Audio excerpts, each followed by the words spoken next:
കൂലി ഇന്ന് തിയേറ്റേഴ്സിൽ എത്തിയിട്ടുണ്ട്. നമ്മുടെ രജനീകാന്തിന്റെ ഏറ്റവും പുതിയ ഫിലിമായ കൂലി അങ്ങനെ ഇന്ന് തിയേറ്റേഴ്സിൽ റിലീസായി. ഫസ്റ്റ് ഷോ ഇപ്പോൾ ജസ്റ്റ് കഴിഞ്ഞതേ ഉള്ളൂ. ഞാൻ ഫസ്റ്റ് ഷോ കണ്ട് ജസ്റ്റ് ഇറങ്ങിയതേ ഉള്ളൂ. അപ്പോൾ സിനിമയെ പറ്റി പറയുകയാണെങ്കിൽ ഒരു ടിപ്പിക്കൽ റിവെഞ്ച് സ്റ്റോറി തന്നെയാണ്. അപ്പോൾ ടിപ്പിക്കൽ റിവെഞ്ച് സ്റ്റോറിയെ കുറച്ചുകൂടി ഡെവലപ്പ് ചെയ്ത് ഒരു കുറച്ചുകൂടി ഒരു ഡെപ്തിലോട്ട് പോയിരിക്കുന്ന ഒരു സംഭവമാണ്. ലോകേഷ് അത്യാവശ്യം നല്ല രീതിയിൽ തന്നെ അതിന്റെ സ്ക്രിപ്റ്റ് എഴുതിയിട്ടുണ്ട്. കാരണം വെറും ഒരു റിവെഞ്ച് സ്റ്റോറി ആയിട്ട് ഒതുങ്ങി പോവാണ്ട് കുറച്ചുകൂടി ഡെപ്തിലോട്ട് കുറെ കൂടെ കാര്യങ്ങൾ എക്സ്പ്ലോർ ചെയ്ത് സ്ക്രിപ്റ്റിന് നല്ല രീതിയിൽ തന്നെ പുള്ളി ചെയ്ത് വിട്ടിട്ടുണ്ട്. ആൻഡ് പക്ഷേ സ്റ്റോറി ലൈനിൽ അത്രയും ഒരു ഡെപ്ത് ഉള്ളതായിട്ട് എനിക്ക് തോന്നിയില്ല. സ്റ്റോറി ലൈൻ കുറച്ചുകൂടെ വർക്ക് ചെയ്യാമായിരുന്നു എന്ന് എനിക്ക് തോന്നി. കാരണം ഈ സിനിമയുടെ പല ഭാഗങ്ങളിലും സ്റ്റോറി ലൈനിൽ ആ ഒരു ഡെപ്തിന്റെ ഒരു കുറവ് എനിക്ക് നല്ല രീതിയിൽ ഫീൽ ചെയ്തു. പിന്നെ പറയുകയാണെങ്കിൽ ഈ പറയുന്ന മാതിരി സ്റ്റോറി ലൈനിൽ ഒരുപാട് സമയത്ത് രജനീകാന്തിന്റെ ഒരു 30 years ബാക്കുള്ള ഒരു ഫ്ലാഷ് ബാക്ക് കാണിക്കുന്നുണ്ട്. പക്ഷെ അതിന്റെ സ്ക്രീൻ ടൈം ഒരുപാട് കുറവായിട്ടാണ് എനിക്ക് തോന്നിയത്. കാരണം ഈ 30 years മുന്നേ ഉള്ള രജനീകാന്തിന്റെ ആ ഒരു രൂപം കാണിക്കുന്നതിലുള്ള പ്രായോഗികമായ ബുദ്ധിമുട്ട് കാരണമാവണം ആ ഒരു സ്ക്രീൻ അല്ലെങ്കിൽ ആ ഒരു ഫ്ലാഷ് ബാക്ക് കുറച്ച് കുറവ് ആയിട്ട് എനിക്ക് തോന്നി. അതിന് കുറച്ചുകൂടെ സ്ക്രീൻ ടൈം വേണമായിരുന്നു. കാരണം എങ്കിലും നമുക്ക് കുറച്ചുകൂടെ നമുക്ക് അതായത് ഓഡിയൻസിന് ആ ഒരു കണക്ഷൻ കിട്ടിയാണ്. പിന്നെയുള്ള കാര്യം എന്ന് പറഞ്ഞാൽ ഫസ്റ്റ് ഹാഫ് അത്യാവശ്യം ലാഗാണ്. ഫസ്റ്റ് ഹാഫ് ഒരുപാട് സ്ഥലങ്ങളിൽ കുറച്ച് ലാഗായിട്ട് എനിക്ക് ഫീൽ ചെയ്തു.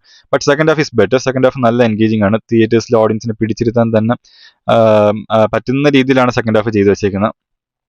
And performance wise Rajinikanth as usual അടിപൊളിയായിട്ട് ചെയ്തിട്ടുണ്ട്. ആൻഡ് സൗബിൻ അടിപൊളിയായിട്ട് ചെയ്തിട്ടുണ്ട്. പിന്നെ നമ്മുടെ നാഗാർജുന പുള്ളിയും കിടിലമാണ്. പുള്ളിയുടെ വന്നിരിക്കുന്ന ആ സമയത്ത് പുള്ളിയുടെ സ്ക്രീൻ പ്രസൻസ് ഒക്കെ കിടിലോ. പുള്ളി ഏതൊക്കെ സമയത്ത് വരുന്നുണ്ട് ആ സമയത്തെല്ലാം പുള്ളി നല്ലൊരു സ്ക്രീൻ പ്രസൻസ് അവിടെ എസ്റ്റാബ്ലിഷ് ചെയ്യുന്നുണ്ട്. പിന്നെ ബാക്കിയുള്ള ആക്ടേഴ്സ് നമ്മുടെ കന്നഡയിൽ നിന്ന് ഒരു ആക്ടറിനെ കൊണ്ടുവന്നു, ഉപേന്ദ്രയാണെന്ന് തോന്നുന്നു. പുള്ളി നന്നായിട്ട് ചെയ്തിട്ടുണ്ട്. And Shruti Haasan as usual എല്ലാവരും അവരുടെ റോൾസിനോട് നല്ല നീതി പുലർത്തി തന്നെയാണ് ചെയ്തിട്ടുള്ളത്. പിന്നെ പറയാനാണെങ്കിൽ മൈ ഗോഡ് അമീർ ഖാൻ എൻ്റെ ദൈവമേ, നമ്മൾ ഈ പറയുന്ന മാതിരി ഈ സിനിമയ്ക്കകത്ത് രജനീകാന്ത്, നാഗാർജുന, ഉപേന്ദ്ര അങ്ങനെ ഒരുപാട് ആൾക്കാരുണ്ടെങ്കിലും ഇവരൊക്കെ അമീർ ഖാൻ വരുന്നത് വരെയുള്ള അമീർ ഖാൻ വന്നു കഴിഞ്ഞാൽ പിന്നെ പുള്ളി അങ്ങ് ഭയങ്കരമായിട്ടും ഇവരെല്ലാവരും അങ്ങ് ഔട്ട് ഷൈൻ ചെയ്യുക. എന്ന് വെച്ചാൽ പുള്ളിയുടെ ആ ഒരു ഓറ എന്ന് പറയുന്നത്, ഓറ സ്ക്രീൻ പ്രസൻസ് എന്നൊക്കെ പറയുന്നത് എനിക്കറിയില്ല. അയ്യോ, പുള്ളി ജസ്റ്റ് അങ്ങോട്ട് വന്ന് നിൽക്കുന്നതേ ഉള്ളൂ, അധികം ഒന്നും ചെയ്യുന്ന പോലുമില്ല. പുള്ളി അവിടെ വന്ന് നിൽക്കുന്ന ആ സ്ക്രീനിൽ കാണിക്കുമ്പോൾ തന്നെ ആ സ്ക്രീൻ മുഴുവൻ, ആ സിനിമ മുഴുവൻ പുള്ളി അങ്ങ് കൊണ്ടുപോവാണ്. നമ്മൾ പറയില്ല ഷോ സ്റ്റീലർ എന്ന് പറയില്ല, അത് തന്നെയാണ് അമീർ ഖാൻ. കിടിലം. ജസ്റ്റ് കുറച്ച് ടൈമേ ഉള്ളൂ, പക്ഷെ പുള്ളി അടിപൊളിയായിട്ട് ഇതിനകത്ത് ചെയ്തു വെച്ചിട്ടുണ്ട്. പുള്ളി വരുന്നു, എല്ലാം കൊണ്ടുവന്നു, അത്രേ ഉള്ളൂ.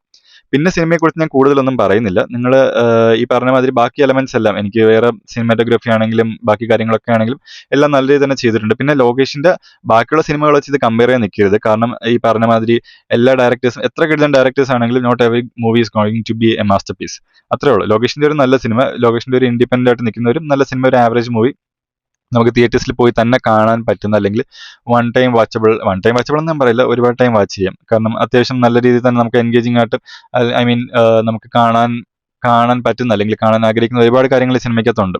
So it's a good movie. നമ്മൾ തിയേറ്റേഴ്സിൽ പോയി തന്നെ കാണുക. പക്ഷേ ലോകേഷിന്റെ ഒരു മാസ്റ്റർ പീസ്, ഒരു കൈദി, ഒരു വിക്രമം ഒന്നും പ്രതീക്ഷിച്ച് പോകരുത്. അങ്ങനെയുള്ള സിനിമയൊന്നും അല്ല ഇത്. It's a good movie. നിങ്ങൾക്ക് തിയേറ്റേഴ്സിൽ പോയി ഇരുന്ന് കണ്ട് നല്ല രീതിയിൽ തന്നെ എൻജോയ് ചെയ്യാൻ പറ്റുന്ന വളരെ നല്ലൊരു മൂവിയാണ്. ഒരുപാട് എക്സ്പെക്ട് ചെയ്തൊന്നും പോകരുത്, അതിന് മാത്രമൊന്നുമില്ല. ഗുഡ് മൂവി, അത്രേ എനിക്ക് പറയാനുള്ളൂ. സോ ബാക്കി നിങ്ങൾ തന്നെ പോയി കാണുക, നിങ്ങൾ തന്നെ വിലയിരുത്തുക, അത്രേ ഉള്ളൂ. Signing off, Ajith.